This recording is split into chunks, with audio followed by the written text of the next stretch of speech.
اللہ مجھے نصیحت کر رہے ہیں اور میں آپ کو نصیحت کر رہا ہوں. کمتر کمینہ لوگوں کا، چھچورے لوگوں کا، ان کو اگر مان سنمان دیا جائے گا زیادہ تو کیا ہوگا؟ وہ کمینہ، وہ چھچورا اور زیادہ کمینہ بن جائے گا اور زیادہ چھچورا بن جائے گا. نہیں جائے گا بخیل آدمی جنت میں. کیوں؟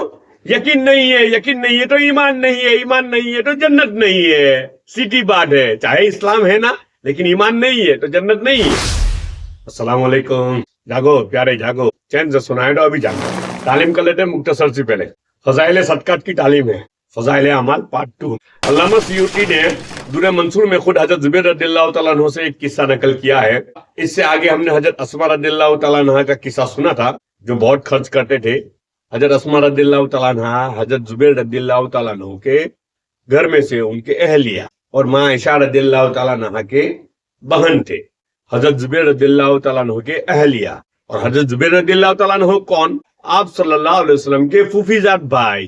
دیکھو تعلیم شروع کرتے ہیں. علامہ سیوطی نے درہ منصور میں خود حضرت زبیر رضی اللہ تعالیٰ عنہ سے ایک قصہ نقل کیا ہے، جس میں حضور صلی اللہ علیہ وسلم نے ان کو خرچ کرنے کی خصوصی ترغیب دی. حضرت زبیر رضی اللہ فرماتے ہیں کہ میں ایک مرتبہ حضور صلی اللہ علیہ وسلم کی خدمت میں حاضر ہوا اور حضور صلی اللہ علیہ وسلم کے سامنے بیٹھا تھا کہ حضور صلی اللہ علیہ وسلم نے اہتمام اور تنبیہ کے طور پر میرے امامے کا پچھلا کنارہ پکڑ کر فرمایا، اے زبیر، میں اللہ کا قاصد ہوں، تمہاری طرف سے خاص طور سے اور سب لوگوں کی طرف سے عام طور سے، یعنی یہ بات تمہیں اللہ جل شانہ کی طرف سے خاص طور سے پہنچاتا ہوں. تمہیں معلوم ہے کہ اللہ جل شانہ کیا فرماتے ہیں؟ میں نے عرض کیا، اللہ اور اس کے رسول صلی اللہ علیہ وسلم ہی زیادہ جانتے ہیں. حضور صلی اللہ علیہ وسلم نے فرمایا، اللہ جل شانہ نے جب اپنے عرش پر جلوہ فرمایا تو اللہ جل شانہ نے اپنے بندوں کی طرف کرم کی نظر فرمائی اور یہ ارشاد فرمایا کہ میرے بندو، تم میری مخلوق ہو، میں تمہارا پروردگار ہوں، تمہاری روزیاں میرے قبضے میں ہیں، تم اپنے آپ کو ایسی چیزوں کے اندر مشقت میں نہ ڈالو جس کا ذمہ میں نے لے رکھا ہے، اپنی روزیاں مجھ سے مانگو. اس کے بعد حضور صلی اللہ علیہ وسلم نے پھر فرمایا کہ اور بتاؤں. حضرت زبیر سے بات کر رہے ہیں کہ اللہ پاک کیا فرما رہے ہیں آپ کو، آپ کے بارے میں. حضرت زبیر رضی اللہ عنہ کو فرمایا کہ اور بتاؤں، تمہارے رب نے کیا کہا؟ یہ کہا کہ اے بندے، تو لوگوں پر خرچ کر، میں تجھ پر خرچ کروں گا. تو لوگوں پر فراخی کر، میں تجھ پر فراخی کروں گا. تو لوگوں پر خرچ کرنے میں تنگی نہ کر تاکہ میں تجھ پر تنگی نہ کروں. تو لوگوں سے باندھ کر نہ رکھ تاکہ میں تجھ سے باندھ کر نہ رکھوں. تو خزانہ جمع کر کے نہ رکھ تاکہ میں تیرے پر جمع کر کے رکھ لوں.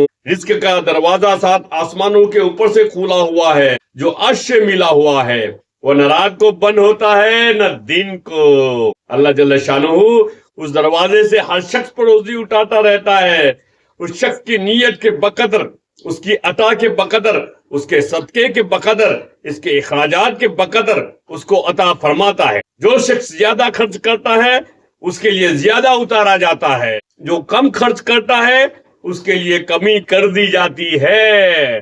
جو کنجوسی کرتا ہے، بخیل رہتا ہے، تو ہمیشہ کنجوسی رہے گا، اس کا چہرہ اٹھا ہوا ہی ہوگا. دیکھنا، بخیل کرنے والے کا چہرے سے رونق نہیں ہوگی. اللہ کھینچ لیتے ہیں، سب خوشیاں کھینچ لیتے ہیں، اور جو روک کر رکھتا ہے اس کے لیے روک دیا جاتا ہے. اے زبیر، خود بھی کھاؤ، دوسروں کو بھی کھلاؤ، اور باندھ کر نہ رکھو کہ تم پر باندھ کر رکھ دیا جائے، اور شمار نہ کرو کہ تم پر بھی شمار کیا جائے، تنگی نہ کرو کہ تم پر بھی تنگی کر دی جائے، مشقت میں نہ ڈالو کہ تم پر مشقت ڈال دی جائے.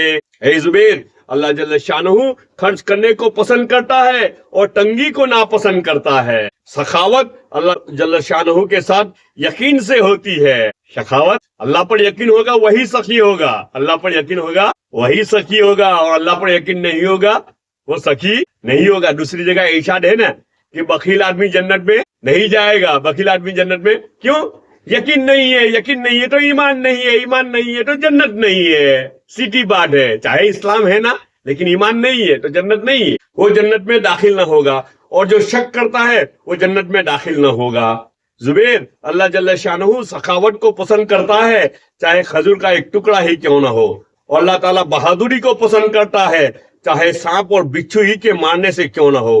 اے زبیر، اللہ جل شانہ زلزلوں اور حوادث کے وقت صبر کو محبوب رکھتا ہے، اور شہوتوں کے غلبے کے وقت ایسے یقین کو پسند کرتا ہے جو سب جگہ سرایت کر جائے اور شہوت کے پورا کرنے سے روک دے. اور دن میں شبہات پیدا ہونے کے وقت عقل کامل کو محبوب رکھتا ہے، اور حرام اور گندی چیزوں کے سامنے آنے پر تقویٰ کو پسند کرتا ہے.